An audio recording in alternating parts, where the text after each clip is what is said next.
നമ്മളങ്ങ് വായിച്ച് കേൾപ്പിച്ചപ്പോ മൂപ്പരിക്കാർ നിഷേധിക്കാൻ കഴിയുന്നില്ല. അപ്പൊ മൂപ്പരെടുത്തൊരു തന്ത്രം എന്താണെന്നറിയോ?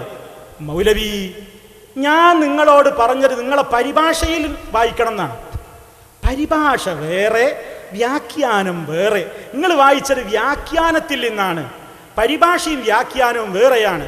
പരിഭാഷ മൂപ്പര് ഒരു കിതാബൊക്കെ എടുത്തിട്ട് കാണിച്ചു കൊടുക്കുകയാണ്. ഇപ്പൊ ഒരു പരിഭാഷ എന്ന് പറഞ്ഞാൽ എന്താണ്? ഇതായത്തൊരു സൈഡിലുണ്ടാകും, അതിൻ്റെ നേരെ ഭാഗത്തുള്ളത് അതിൻ്റെ പരിഭാഷ. എന്നിട്ട് അടിയിലൊരു വര വരക്കും. ആ വരച്ചിട്ട് അതിൻ്റെ അടിയിലുള്ളത് വ്യാഖ്യാനം. അത് മൗലവിമാരെ വകയാണ് എന്നൊക്കെ പറഞ്ഞിട്ട് മൂപ്പര് ഇങ്ങനെ ഉരുളാണ്. അപ്പൊ എന്താ മൂപ്പര് വരുത്തി തീർത്തെന്നറിയോ? ഞാനിവിടുന്നാണ് വായിച്ചു കൊടുത്തപ്പോ മൂപ്പര് പറയണ, മൗലവി അത് പരിഭാഷയിലല്ല, അത് വ്യാഖ്യാനത്തിലാണ്. നോക്കണം നിങ്ങൾ, നമ്മൾ സാധാരണ ഖുർആൻ പരിഭാഷയിൽ നിന്ന് വായിക്കുക എന്ന് പറഞ്ഞാൽ ആ ബുക്കിലുള്ളതാണ് വായിക്കലാണ്. അല്ലാതെ ആയത്തിന്റെ നേരെ അർത്ഥം നോക്കിയിട്ട് അതിനെ മാത്രം പരിഭാഷ എന്നാണോ പറയാറുള്ളത്? മൊത്തത്തിൽ ഇതാ പരിഭാഷയിൽ നിന്ന് വായിക്കുന്നു എന്ന് പറഞ്ഞാൽ എല്ലാവർക്കും അറിയാം. പരിഭാഷയിലുള്ളത് വായിക്കുമ്പോഴും അങ്ങനെ പറയും, വ്യാഖ്യാനത്തിലുള്ള വരികൾ വായിക്കുമ്പോഴും എന്തെന്നെ പറയാ, ഇതാ പരിഭാഷയിൽ നിന്ന് വായിച്ച് കേൾപ്പിക്കാം എന്നാണ് പറയാ. ഈ മുസ്ലിയാരും നാളിതുവരെ അങ്ങനെ തന്നെ പറഞ്ഞത്. ഈ പേരോട് മുസ്ലിയാർ തന്നെയും ഒരുപാട് സദസ്സുകളിൽ വെച്ച് നമ്മുടെ പരിഭാഷ എടുത്ത് വായിച്ചിട്ടുണ്ട്. എന്താ അയാൾ പറഞ്ഞത്? ദാ മൗലവിമാരെ, നിങ്ങളുടെ പരിഭാഷയിൽ നിന്ന് തന്നെ കേൾപ്പിക്കട്ടെ എന്ന് പറഞ്ഞിട്ട് വായിച്ചത് എവിടുന്ന? വ്യാഖ്യാനത്തിന്. അപ്പൊ നിങ്ങളന്ന് കളവ് പറയുകയായിരുന്നു അല്ലേ മുസ്ലിയാരെ? നിങ്ങളന്ന് കള്ളം പറയുകയായിരുന്നു ഇപ്പൊ ഞങ്ങൾക്ക് മനസ്സിലായി. എന്നിട്ട് അത് ന്യായീകരിച്ച് ഒപ്പിക്കാൻ വേണ്ടിയിട്ട് മൂപ്പര് നടത്തുന്ന ശ്രമമാണത്. പരിഭാഷ വേറെ, വ്യാഖ്യാനം വേറെ. ഞാൻ നിങ്ങളോട് പരിഭാഷയിൽ കാണിക്കാനാ പറഞ്ഞത്. പരിഭാഷയിൽ നിങ്ങൾക്ക് കാണിച്ചു തരാൻ കഴിയൂല, എവിടെയും കാണിക്കാൻ കഴിയൂല. നിങ്ങൾ വായിച്ചത് വ്യാഖ്യാനത്തിൽ നിന്നാണ്. വ്യാഖ്യാനം എന്ന് പറഞ്ഞാൽ പരിഭാഷയല്ല, പരിഭാഷ എന്ന് പറഞ്ഞാൽ വ്യാഖ്യാനമല്ല.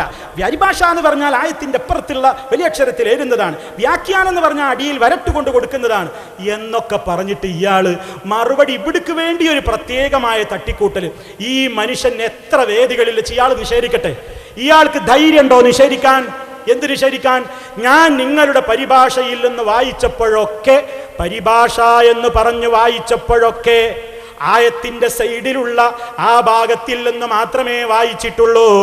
വ്യാഖ്യാനത്തിൽ നിന്ന് വായിച്ചപ്പോൾ ഒരിക്കൽ പോലും ഞാൻ നിങ്ങളുടെ പരിഭാഷ എന്ന് പറഞ്ഞിട്ടേ ഇല്ല എന്ന് പേരോട് മുസ്ലിയാർക്ക് തെളിയിക്കാൻ ധൈര്യമുണ്ടോ? ഈ അവസരത്തിൽ ചോദിക്കാൻ ആഗ്രഹിക്കുകയാണ്. നിങ്ങളെന്നെ എത്ര സ്ഥലത്തുനിന്ന് പറഞ്ഞു വ്യാഖ്യാനത്തുനിന്ന് വായിച്ചിട്ട് പരിഭാഷ പരിഭാഷ? അപ്പൊ ഇവിടേക്ക് വേണ്ടി മാത്രം ഉണ്ടാക്കിയ ഒരു തട്ടിക്കൂട്ടിയ നിർവചനം കേട്ടോളൂ. എല്ലാവർക്കും ഏത് കാലത്തും സൂക്ഷിച്ചു വെക്കാം. എന്താ പരിഭാഷ, എന്താ വ്യാഖ്യാനം എന്നൊക്കെ പഠിപ്പിച്ചു തരികയാണ് മൂപ്പര് നമുക്ക്. കേട്ടോളൂ ആ ഭാഗം. ഖുർആൻ പരിഭാഷ. പരിഭാഷ എന്ന് പറഞ്ഞാൽ ആയത്തിന്റെ നേരെ ഇവർ വലിയ അക്ഷരത്തിൽ എഴുതുന്നതാണ് അവരെ പരിഭാഷ. ഞാൻ പരിഭാഷന്റെ ആളല്ല, ഞാൻ മുമ്പ് പറഞ്ഞിട്ടുണ്ട്. എന്നാൽ വരവരഞ്ഞിട്ട് ചോടക്കുറെ എഴുതും, അതിന്റെ പേര് വ്യാഖ്യാനം എന്നാ. കണ്ടില്ലപ്പോ? അതിന്റെ ചോടൊരു വര വരച്ചിട്ടായിരുന്നു, അതാ വ്യാഖ്യാനം. ഇവിടുന്ന് രക്ഷപ്പെടാൻ ഉണ്ടാക്കിയ നിർവചനപ്പത്. വേറുള്ളടത്തൊക്കെ മൂപ്പർക്ക് ബാധകല്ല. എത്ര സ്ഥലത്തുനിന്ന് ഇയാൾ പറഞ്ഞു വരയിൽ വരയിട്ടിട്ട് അതിന്റെ അടിയിലുള്ളത് വായിച്ചിട്ട് തന്നെ പേരോട് നിഷേധിക്കട്ടെ. തുടരല്ലേ, ഗണ്ണനം തുടങ്ങിയിട്ടുള്ളൂ എന്നല്ല പറഞ്ഞു, തുടരട്ടെ എന്നല്ല പറഞ്ഞ. തുടരട്ടെ തുടരട്ടെ. അപ്പൊ ഇങ്ങനെ ഓരോന്നിങ്ങനെ പുറത്ത് ചാടട്ടെ. എവിടെയാ നിങ്ങളത് പറഞ്ഞത്? എവിടെയാണ് നിങ്ങൾ വ്യാഖ്യാനത്തിൽ നിന്ന് വായിച്ചിട്ട് പരിഭാഷയിൽ നിന്ന് പറഞ്ഞത് എന്നൊക്കെ നമുക്ക് അപ്പം തെളിയിക്കാം. മാത്രല്ല പിന്നെ മൂപ്പര് എന്ത് ചെയ്തു എന്നറിയോ? ഇവിടെ വേറൊരു ശ്രമം നടത്തി. അബൂജഹലിന്